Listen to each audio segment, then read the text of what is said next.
Hola, hola, mi nombre es Génesis Pineda y el día de hoy vamos a desarrollar un modelo matemático, específicamente un modelo geométrico, que se utiliza para la enseñanza y el aprendizaje de la geometría y tiene por nombre modelo de Van Gil.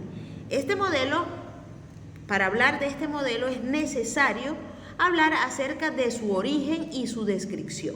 Por eso, debemos empezar hablando de su creación. El modelo fue creado por un matrimonio holandés de Pierre Van Gil y Dina Van Gil Helldorff, quien en sus tesis doctorales hicieron unos trabajos en los cuales desarrollaron este modelo. Primeramente, Pierre hizo el modelo de enseñanza y aprendizaje y posteriormente Dina Van Gil lo complementa con un modelo de aplicación de, obviamente, el modelo que anteriormente había hecho su esposo.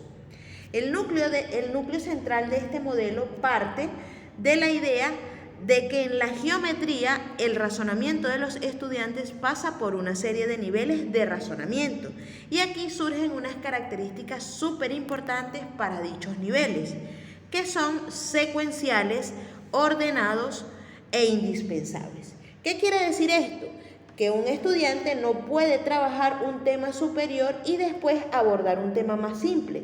¿Por qué? Porque para aprender geometría se debe cumplir una secuencia de forma ordenada e indispensable. No podemos avanzar a un nivel sin haber completado el anterior. Es necesario también que veamos los aspectos más importantes del modelo, entre los cuales tenemos a dos. El modelo es descriptivo. ¿Por qué será descriptivo? Porque con este modelo podemos saber cómo el estudiante razona y su nivel de progreso, es decir, en qué nivel está y cómo él piensa, cómo razona lo que está aprendiendo. Y por otro lado, podemos decir que es instructivo, porque permite a los profesores tener una herramienta que ayuda a los estudiantes en su avance a través de los niveles, es decir, los ayuda a dirigir el proceso de aprendizaje durante el nivel que se esté trabajando.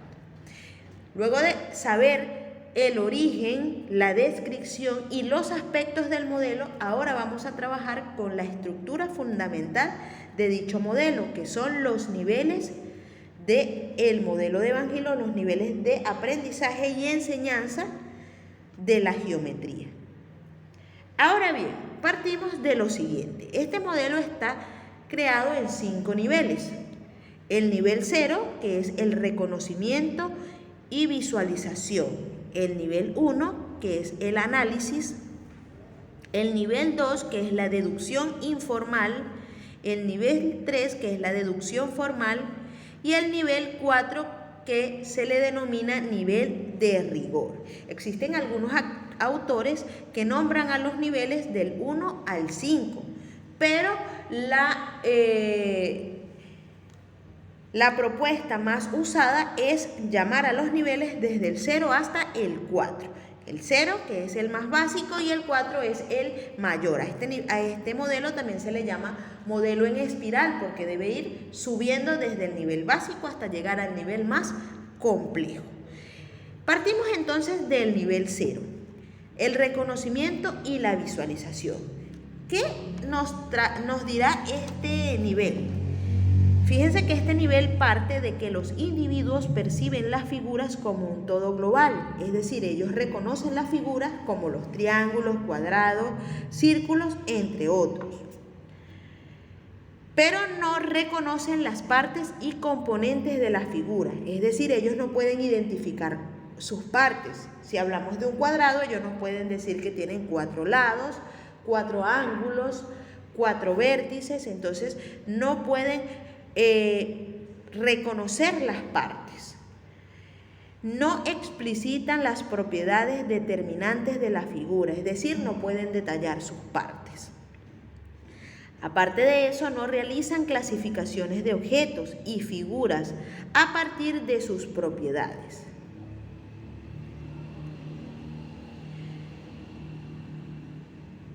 Tienen una descripción de las figuras basadas principalmente en su físico y en su posición en el espacio. Es decir, ellos pueden observar una figura, pero si esa figura sufre un cambio en su posición o en su descripción, entonces ellos no lo pueden visualizar. Por ejemplo, si yo tengo un cuadrado y por cierta razón yo muevo el cuadrado, giro el cuadrado, entonces ya ellos indicarían que no es un cuadrado sino un rombo, porque simplemente ellos pueden observar y describir la figura por la posición y por el físico que ellos tengan en un momento determinado, pero si se hace una alteración en la posición y en el espacio, ya no pueden identificarla o no pueden describirla. Y en este modelo, en este nivel, el aprendizaje, o sea, los estudiantes poseen un aprendizaje o tienen un aprendizaje de un vocabulario básico para hablar de las figuras y escribir. Es decir, ellos pueden nombrar las figuras por los conocimientos básicos que poseen, únicamente de esa forma. Entonces, acá ya tenemos las características más importantes del reconocimiento y visualización que corresponde al nivel 0. Avanzamos al siguiente nivel, que es el nivel 1, y es el nivel de análisis. Acá los individuos pueden analizar las partes y propiedades particulares de una figura. Es decir, que si los individuos identifican las partes, podríamos indicar que si hablamos de un cuadrado, ellos pueden nombrar que un cuadrado tiene 4 lados iguales, 4 vértices, 4 ángulos rectos que miden 90 grados y 2 diagonales. Entonces ya ellos pueden identificar, ¿verdad?, propiedades particulares de dicha figura. Pero no explicitan relaciones entre distintas familias de figuras. Es decir, al trazar una diagonal no pueden identificar que se forman 2 triángulos rectángulos isósceles. No relacionan unas propiedades con otras o figuras con otras. Experimentando con figuras u objetos pueden establecer nuevas propiedades. Interesante, ¿verdad? Acá pueden deducir, hacer deducciones de propiedades. Por ejemplo, las diagonales de un cuadrado son perpendiculares aunque no lo sepan demostrar. Lo pueden indicar, hacer deducciones de las propiedades, pero no lo pueden demostrar. Comienzan a generalizar con lo que comienza el razonamiento matemático. Súper importante esta característica. Y la demostración de una propiedad la realizan mediante su comprobación en uno o pocos pasos. Es decir, que no demuestran, pero pueden comprobar algunos casos particulares. Es bien importante que sepan que también establecen propiedades experimentando con figuras y pueden producir una copia de cada figura particular o reconocerla. Eso sí lo pueden lograr y alcanzar en el nivel de análisis. Y es allí cuando viene el segundo nivel o nivel de deducción informal u orden. ¿De qué hablará este nivel? Fíjense que acá se indica que determinan las figuras, que los individuos determinan las figuras por sus propiedades, pero son incapaces de organizar una secuencia de razonamiento que justifique sus observaciones. Por ejemplo, pueden decir que si un cuadrilátero tiene 2 diagonales perpendiculares, es igual, ¿verdad? O se trata de un cuadrado. Entonces allí ellos pueden tratar de hacer esas deducciones. Es decir, es un cuadrilátero si tiene 2 diagonales perpendiculares e iguales. Y si es un cuadrilátero también pueden indicar con facilidad que ese cuadrilátero es un cuadrado. Se describen las figuras de manera formal, es decir, se señalan las condiciones necesarias y suficientes que deben cumplir. Por ejemplo, un cuadrilátero para ser cuadrado debe tener sus 4 lados iguales, sus 4 ángulos rectos y sus diagonales iguales y perpendiculares. Además, comprende el significado de las definiciones, su papel en la geometría y los requisitos que siempre requieren. Es decir, que puede clasificar los paralelogramos por sus lados, por sus ángulos o por sus diagonales.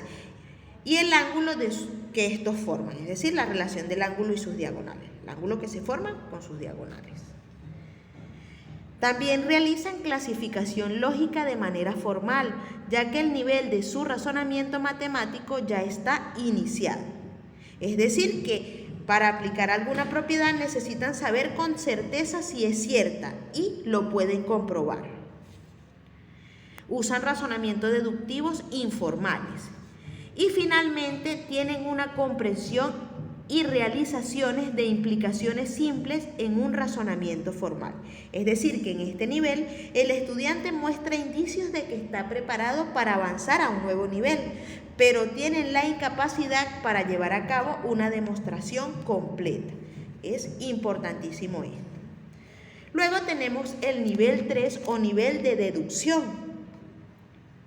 Los individuos aquí pueden desarrollar secuencias de proposiciones para deducir una propiedad de otra. Es decir, ellos pueden probar que el área de un cuadrado es igual a la longitud de un lado al cuadrado o a la mitad del cuadrado de una diagonal. Y allí pueden hacer estas demostraciones que son un poco más abstractas. Se puede reformular problemas o teoremas trasladándolo a un lenguaje más preciso. Es decir, que no solo lo nombran en este nivel, sino que también puede justificar cada uno de los pasos que desarrollen. Realizan deducciones y demostraciones lógicas y formales, viendo las necesidades para justificar las proposiciones planteadas. Es decir, que no se conforman con probar las propiedades para algunos casos, sino que también buscan generalizar para todos los casos.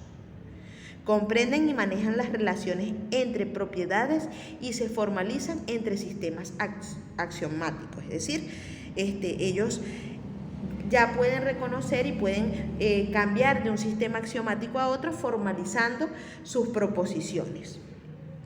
Se comprenden cómo se puede llegar, ellos pueden comprender cómo se puede llegar a los mismos resultados partiendo de proposiciones o premisas distintas. Y se tiene una visión globalizadora de la matemática, es decir, en este nivel no existe un único camino para resolver un teorema o ejercicio, ya que se puede demostrar de muchas maneras. Y es lo que me indica que cuando el estudiante logra observar esto, puede visualizar que para un ejercicio o para una demostración únicamente no hay un camino de resolución, entonces allí ellos tienen una visión globalizadora de la matemática. Se puede afirmar que en ese nivel ya ellos consiguen tener una visión globalizadora de la matemática. Y es allí donde viene el último nivel, que es el nivel 4, que es el nivel de rigor. Aquí los individuos están capacitados para analizar el grado de rigor de varios sistemas deductivos. Pueden apreciar la consistencia, la independencia y la completitud de los axiomas de los fundamentos de la geometría. Pueden apreciar la consistencia, la independencia y la completitud de los axiomas de los fundamentos geométricos y también la comprensión de la importancia de la premisa al tratar los fundamentos y las relaciones entre estructuras matemáticas. Al alcanzar el nivel de rigor, una persona puede manejar diferentes sistemas axiomáticos, incluso puede llegar a crear nuevas teorías o dar aportes significativos a teorías ya existentes. Súper interesante, ¿verdad? Pasar por todos estos niveles, un estudiante debe pasar por todos estos niveles para tener una visión globalizadora y ser un máster, por así decirlo, en el estudio y en la enseñanza de la geometría, en el aprendizaje y la enseñanza de la geometría. Y ya culminado con los niveles, vamos a trabajar con las fases del modelo de Van Gil, que también es una de las estructuras o una de las partes más importantes de este modelo. Fíjense que en las fases son 5, pero ¿cómo se trabajan las fases? Fíjense, para pasar de una fase a otra o de un nivel a otro debemos cumplir con ciertos procedimientos, que allí es donde nacen las fases. Por ejemplo, si nosotros estamos en un nivel N, Para poder avanzar a un siguiente nivel, nosotros debemos pasar por la fase 1, que son preguntas e información. La fase 2, que es orientada y dirigida, o es una orientación dirigida. La fase 3, que es la explicitación. La fase 4, que es la orientación libre. Y la fase 5, que es la integración. Si yo estoy en un nivel N y logro pasar por cada una de estas fases, cumpliendo y aprendiendo cada uno de los procesos que requiere cada una de estas fases, entonces ya puedo pasar de un nivel N a un nivel N+1, es decir, de un nivel inferior puedo pasar a través de cada una de estas fases. Al yo cumplir cada una de estas fases, puedo avanzar al nivel siguiente, de un nivel inferior a un nivel superior. Se deben cumplir cada una de las fases, no puedo saltar una. Por ejemplo, cumplo la fase 1 y paso a la 3, o de la 3 paso a la 5. No, cada fase se debe cumplir de una forma ordenada, secuencial e indispensable. Recordemos las características que trabajamos al inicio. Empezamos con la fase 1, las preguntas e información. Fíjense. Se procede a tomar contacto con el nuevo tema de objeto. Aquí se presenta el tema. Trata de determinar o acercarse lo más posible a la situación real de los estudiantes, de los alumnos o alumnas, ¿verdad? Identificando los conocimientos previos que pueden tener. Esta fase es oral y mediante las preguntas adecuadas se trata de determinar el punto de partida de los estudiantes y obviamente el camino a seguir de las actividades que voy a aplicar seguidamente. Los alumnos deben percibir o deben recibir información para conocer el campo de estudio que van a iniciar, los tipos de problemas que vas a resolver y el método y materiales que utilizarás, entre otros. Se puede realizar mediante un test o preguntas individualizadas, utilizando actividades de un nivel de partida. Entonces, acá, en este nivel, ¿verdad? En esta fase, en la fase número 1, aquí planteamos o partimos de los conocimientos previos, presentamos el tema e indicamos cómo se trabaja. Esto básicamente es una actividad de inicio, lo que usualmente nosotros hacemos en una actividad de inicio. Bueno, esto es lo que corresponde a la fase 1, que son las preguntas e información. Y es allí donde venimos a la fase 2, la fase de orientación dirigida. Se señala que si el rendimiento de los alumnos es bueno si no existe una serie de actividades concretas, o sea, se señala que si el rendimiento de los alumnos no es bueno es porque no existe una serie de actividades concretas que le indican al estudiante qué es lo que va a hacer, bien secuenciadas que motiven su aprendizaje en ese nivel. Se guía al estudiante mediante actividades y problemas para que estos descubran y aprendan las diversas relaciones, componentes básicos de la red de conocimiento básico que deben formar. Aquí empiezan a razonar. Ellos empiezan a razonar, pero a través de un proceso dirigido. Y es aquí donde nosotros observamos la capacidad didáctica del profesor, que juega un papel importante, y es aquí donde lo podemos se evidencia, pues aquí se puede evidenciar cuando el profesor trata de dirigir cada una de las actividades del estudiante para permitir que este estudiante pueda razonar y pueda construir una red de conocimiento que lo vaya avanzando cada vez más en el estudio y obviamente en el aprendizaje de la geometría. Los problemas propuestos han de llevar directamente a los resultados y propiedades que los estudiantes deben aprender y entender. Es decir, no vamos a estar guiándolos para que aprendan muchas cosas, sino que debemos ser directos a esto es lo que quiero que aprendan. Entonces, las actividades deben estar desarrolladas para que el estudiante aprenda dicho contenido y que pueda entenderlo. Aquí se construyen los elementos básicos de la red de relaciones del nivel correspondiente, ya que constituye la base adecuada del planteamiento de un nivel superior. Entonces, en esta fase, el profesor se encarga de dirigir el proceso mediante el cual el individuo genera su propio concepto, haciendo uso de una red de relaciones correspondientes al nivel ya que ya pueden lograr, o sea, pueden ir desarrollando las actividades correspondientes al nivel de pensamiento que ellos tengan en ese momento. Incluso pueden ir avanzándolos cada vez más. Esta es la segunda fase, la orientación dirigida. Y es allí donde llegamos a la tercera fase, que se llama explicación o explicitación. ¿De qué se trata esta fase? Fíjense, acá los estudiantes tienen que utilizar el vocabulario adecuado para describir la estructura sobre la que están o han estado trabajando. Es una fase de interacción, intercambio de ideas y experiencia entre los alumnos. Es decir, aquí los alumnos pueden ver qué he aprendido yo, qué has aprendido tú, e intercambiar esos conocimientos, esas ideas para poder lograr un aprendizaje más rápido, más efectivo. El profesor se limita únicamente a corregir el lenguaje de los estudiantes, conforme a lo requerido en este nivel. Es decir, que aquí simplemente el profesor corrige si está bien lo que ellos están diciendo o si hacen el uso correcto de la nomenclatura necesaria para este nivel. Y finalmente permite ordenar las ideas de los estudiantes, analizarlas y ordenarlas, haciéndolas comprensibles para los demás.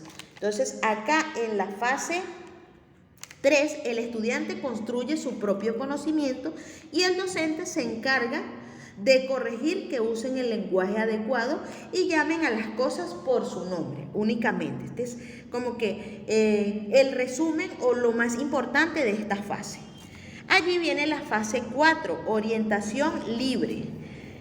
Acá se debe producir la consolidación del aprendizaje realizando en las fases anteriores. Los estudiantes deben utilizar los conocimientos adquiridos para resolver actividades y problemas diferentes a los anteriores. Aparecen actividades más complejas con la intención de aplicar un buen uso de los conocimientos adquiridos previamente. Es decir, que las actividades nuevas me van a indicar que yo he aprendido bien lo que está previo a eso o que yo he aprendido bien el concepto. Si ya yo lo puedo aplicar a otras actividades es porque lo he aprendido bien. El profesor debe promover en sus estudiantes problemas que no sean una simple aplicación de un dato o algoritmo conocido, sino que debe ir más allá, exigir un poco más. ¿Qué pasa si yo les muestro esto? ¿Qué sucede? ¿Qué voy a lograr? Las actividades deben ser abiertas en su mayoría. Problemas para ser abordados de diferentes maneras. Incluso pueden tener varias respuestas conforme a la interpretación del enunciado. Se debe justificar la respuesta permitiendo desarrollar un razonamiento y lenguaje más potente. Entonces acá en la fase 4 de orientación dirigida, aquí el estudiante perfecciona lo aprendido, aplicándolo en situaciones nuevas. Como que la idea principal de esta fase es que el estudiante perfeccione todo lo que ya ha aprendido, toda la red de conocimiento que ya tiene, él la debe perfeccionar, mejorarla. ¿Para qué? Para aplicarla en situaciones nuevas. Y es aquí donde viene la última fase, la fase 5, que lleva por nombre integración. Los estudiantes establecen una visión global de todo lo aprendido sobre un determinado tema. Se crea una red de relaciones que se terminan de formar integrando a estos nuevos conocimientos, métodos de trabajo y formas de razonamiento con los que tenían anteriormente. Buscan sintetizar los contenidos ya trabajados haciendo uso de una red interna de conocimientos aprendidos o mejorados que sustituya a la que ya poseían. Y finalmente deben integrar actividades de recuperación. ¿Esto para quiénes? Para los estudiantes que presentan alguna dificultad en la adquisición del conocimiento geométrico. Aunado también a las actividades de evaluación. Es decir, aquí ya se debe aplicar actividades, como lo dice acá, actividades de recuperación y actividades de evaluación para ver los niveles de conocimiento que ya el estudiante posee. Y es aquí donde ya se completa todas las fases para avanzar al siguiente nivel. Entonces, ¿qué podemos dar de idea principal respecto a esta fase, pues aquí se presentan situaciones donde puedan visualizar y adentrarse al nuevo nivel. Esto es la premisa más importante.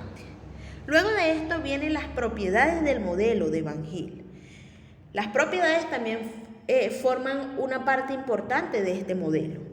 Son la recursividad, la secuencialidad, la especificidad del lenguaje, la continuidad y la localidad. Estas son las propiedades del modelo, pero veamos de qué se trata cada una de ellas. Primero tenemos la recursividad. El éxito en un nivel depende del grado de asimilación que tenga el estudiante de las estrategias del nivel anterior.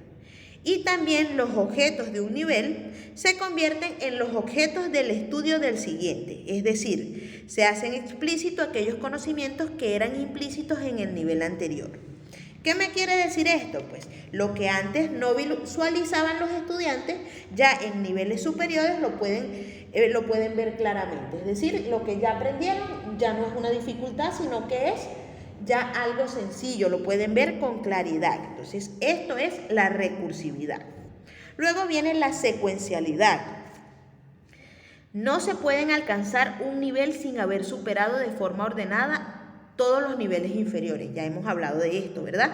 Es un proceso, los niveles son secuenciales, ordenados e indispensables. Cada nivel de razonamiento se apoya en el nivel anterior. Hay que tener cuidado, ya que una mala instrucción o aprendizaje en un nivel anterior puede llevar a aparentar que ya están preparados para pasar al siguiente nivel, cuando no es así. Entonces hay que tener cuidado en la forma como nosotros observamos o apreciamos el conocimiento que están adquiriendo y la forma como lo enseñamos. Obviamente, si acá ocurre un error, entonces ya vamos a tener deficiencia en el siguiente y obviamente ya no vamos a tener un aprendizaje significativo, que es lo que queremos lograr. La edad no es un factor determinante para el paso de los niveles, es decir, un estudiante de primaria puede alcanzar el nivel 3, el nivel 4 e incluso un nivel 5, un nivel de rigor, pero esto lo hace específicamente en algún tema específico, no necesariamente porque un estudiante logre un nivel en un tema determinado, tiene ese mismo nivel para los otros temas o para las otras sesiones. No es así. Entonces, la edad juega un papel o un factor determinante, ¿verdad? No juega un factor determinante en el paso de los niveles, sino que eso va a estar más que todo relacionado con el interés que tenga el estudiante y el tema que se esté trabajando. Luego viene la especificidad del lenguaje, que es otra característica de este modelo. Acá las diferentes capacidades de razonamiento asociadas a los niveles de Van Gil no solo se reflejan en la forma de resolver los problemas propuestos, sino en la forma de expresarse, en el significado que se da a determinado vocabulario, ¿verdad? Y cada nivel lleva asociado un tipo de lenguaje y un significado específico del vocabulario matemático. Por tanto, el docente debe ajustarse al nivel en que estén los estudiantes. Entonces, acá el docente no puede dar por hecho que el estudiante sabe las propiedades de una figura, por más sencilla que ésta sea. Es decir, él debe primero indagar, debe ver los conocimientos que tengan los estudiantes para poder adecuarse a lo que se está trabajando y hacer un uso correcto del lenguaje, es decir, llegar a los estudiantes de la forma como ellos, o sea, a la percepción que ellos tienen. No podemos avanzar ni tampoco ir atrás, debemos estar justo en el momento y usando la nomenclatura y el lenguaje adecuado. De allí viene la continuidad. La continuidad se refiere a la forma como el individuo pasa de un nivel a otro. El paso en los niveles de Van Gil se produce de forma continua y pausada. Pueden tardar varios años en los niveles 4 y 5. Se puede dar en el caso que hay individuos que no llegan a alcanzar el nivel 5. Entonces, acá simplemente la continuidad nos indica que aquí no podemos establecer un tiempo para que puedan alcanzar el nivel deseado por el docente, ya que cada estudiante tiene su ritmo de aprendizaje. Es decir, nosotros simplemente debemos darle las herramientas al estudiante para que él vaya construyendo sus conocimientos, pero no podemos apresurarlo, porque hay estudiantes que incluso nunca llegan a alcanzar un nivel de rigor.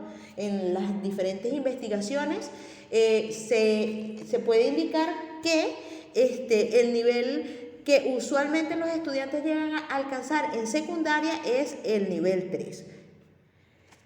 Y finalmente tenemos la localidad.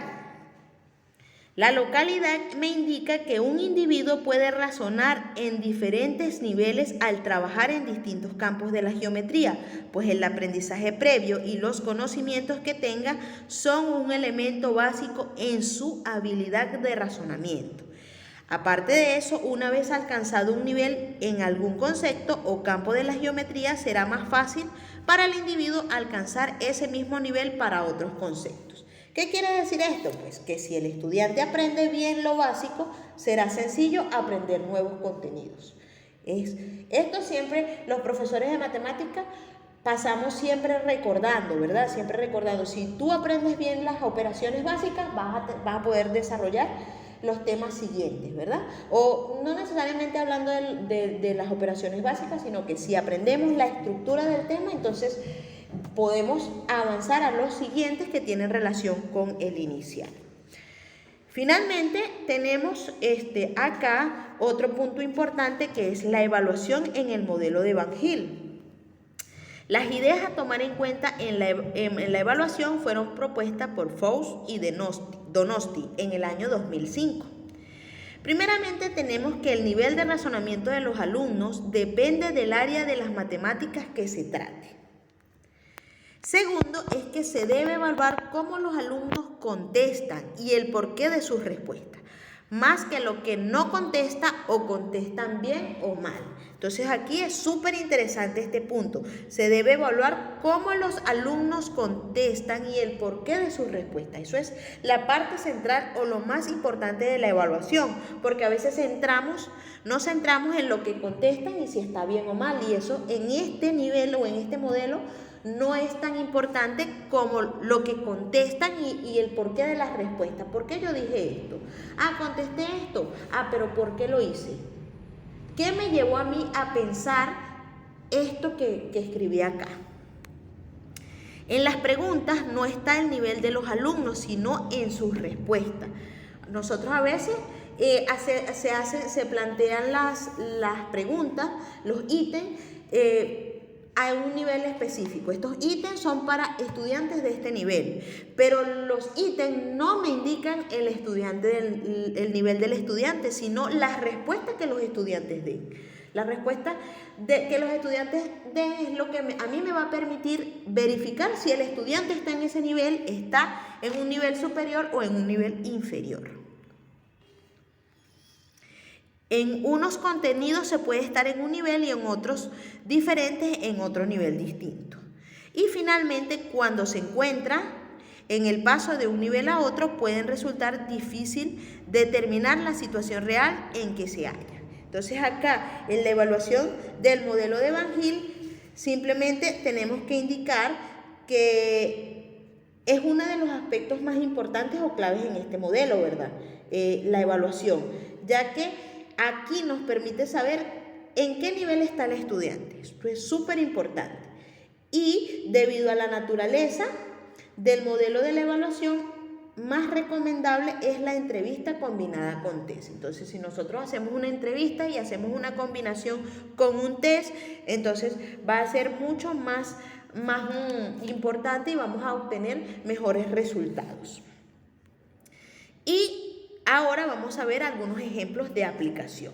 Son pocas las unidades y recursos donde se muestran sus aplicaciones, pero entre las que tenemos están los triángulos, cuadriláteros y polígonos en general. ¿Quiénes trabajaron esto? Tenemos a Jaime y Gutiérrez en el año 1990 en el estudio de las relaciones angulares de los polígonos. También tenemos a Gutiérrez y otros en el año 1991 con Unidad de Enseñanza de Triángulos Cuadriláteros y Polígonos en general. Luego tenemos las isometrías del plano, donde tenemos a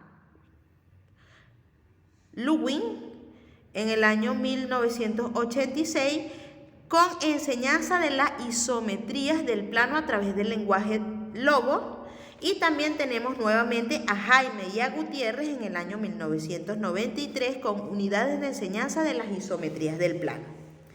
Y aunque otras áreas de la geometría que se trabajaron fue obviamente Dina Van Helldorff en el año 1957, quien hizo una aplicación del modelo a unos temas geométricos, es decir, no especificaron si fue triángulo, cuadrilátero, polígonos, isometría del plano, sino que lo hicieron aplicado a unos temas de la geometría. Y finalmente tenemos el proyecto de Brooklyn, que fue propuesto por Fuchs, Gedex y Tisler en el año 1988, quienes elaboraron 3 módulos de enseñanza. Muy bien, con esto culminamos lo que fue el estudio, ¿verdad? En esta oportunidad hablamos del modelo de Van Gil. Espero que entendieran y que estén un poco más claros de qué se trata este modelo, que simplemente busca enseñar, la forma de enseñar y de aprender el estudio de la geometría. Entonces es súper importante. Todos aquellos profesores que quieran trabajar o quieran medir la enseñanza y el aprendizaje de un concepto geométrico, entonces deben aplicar esta teoría. Me despido de ustedes agradeciéndoles por escucharles. Que tengan un excelente día. Chao, chao.